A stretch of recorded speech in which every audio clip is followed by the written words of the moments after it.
লোকটি এখানে কথা বলতে এসেছিল এবং লোকটি এখানে কথা বলতে বলতে এসেছিল। এই দুটি বাক্যের মধ্যে পার্থক্য কি এবং এদের ইংলিশ স্ট্রাকচারটি বা কি? আমরা লক্ষ্য করি এই দুটি সেন্টেন্সের মধ্যে পার্থক্য হলো এখানে আছে লোকটি এখানে কথা বলতে এসেছিল। লোকটির এখানে আসার উদ্দেশ্য হচ্ছে কথা বলা। এই কথা বলতে এটি কিন্তু উদ্দেশ্য বোঝাচ্ছে। এটি দ্বারা আমরা উদ্দেশ্য প্রকাশ করে থাকি। অপরপক্ষে লোকটি এখানে কথা বলতে বলতে এসেছিল।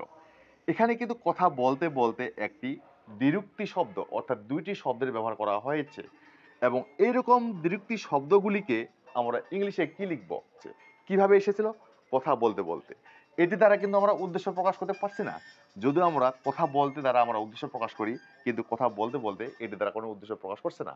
বিধায় এর স্ট্রাকচারটা কিন্তু ভিন্ন হবে। আমরা যদি এটা বাংলাতে ইংরেজি করি, লোকটি এখানে কথা বলতে এসেছিল, আমরা লিখব লোকটি। এর জন্য নিব দ্য ম্যান। দ্য ম্যান এসেছিল অর্থাৎ পাস্ট টেন্সে করব কাম কেম।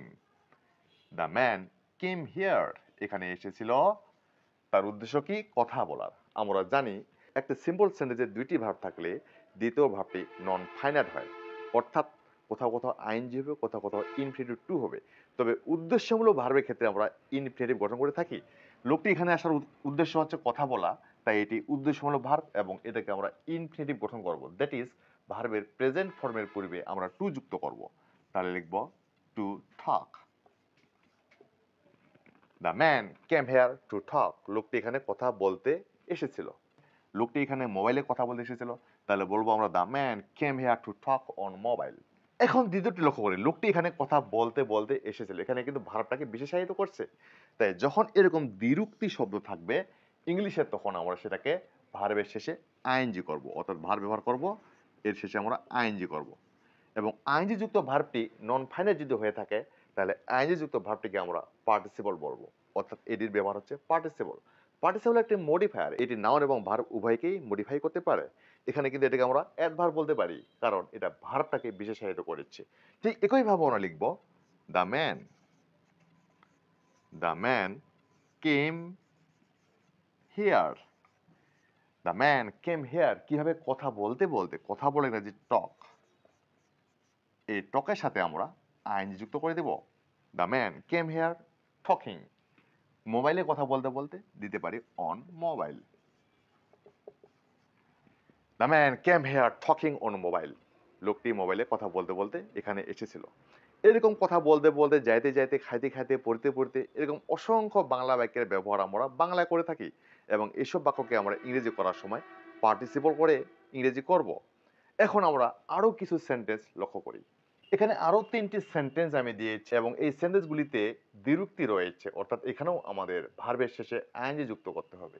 যেমন শিশুটি কাঁদতে কাঁদতে তার মায়ের কাছে গেল। এখানে কিন্তু ফাইনাইট ভার্ব হচ্ছে গেল, আর কাঁদতে কাঁদতে এটি নন ফাইনাইট, অর্থাৎ এই ভার্বের শেষে আমাদের আইএনজি যুক্ত করতে হবে। কে গেল? শিশুটি। এর জন্য সাবজেক্ট নেব দ্য বেবি। গেল past tense went. The baby went কোথায় গেল? তার মায়ের কাছে। দ্য বেবি ওয়েন্ট টু কোথায় গেল? তার মায়ের কাছে। তার অর্থাৎ চাইল্ডের জন্য প্রনাউন হিসেবে আমরা ব্যবহার করব ইট।